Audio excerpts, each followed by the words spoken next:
जादुई परी और सुनहरी नदी।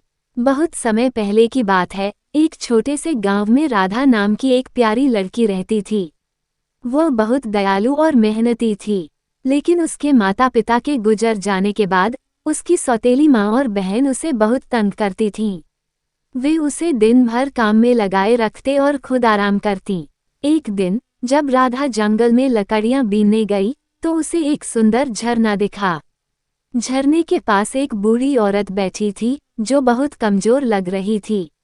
राधा ने दया दिखाते हुए उन्हें पानी पिलाया और खाने के लिए कुछ रोटियां दी। अचानक बूढ़ी औरत चमकने लगी और एक सुंदर परी में बदल गई। परी ने मुस्कुराते हुए कहा, राधा, तुम बहुत दयालु हो। मैं तुम्हें एक वरदान देती हूँ। जब भी तुम किसी चीज को सच्चे दिल से चाहोगी, ये जादुई कंगन तुम्हारी मदद करेगा।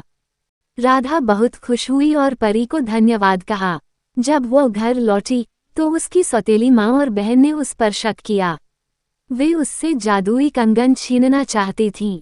अगले दिन परी ने राधा को एक सपना दिखाया जिसमें एक सुनहरी नदी थी। वो नदी जादुई थी और जो भी उसमें नहाता उसका जीवन खुशहाल हो जाता।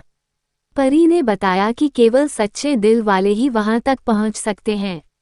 राधा ने हिम्मत जुटाई और उस नदी की खोज में निकल पड़ी। रास्ते में उसे कई बाधाओं का सामना करना पड़ा, घना जंगल, तेज हवाएं और खतरनाक जानवर। लेकिन उसका जादुई कंगन उसकी मदद करता गया।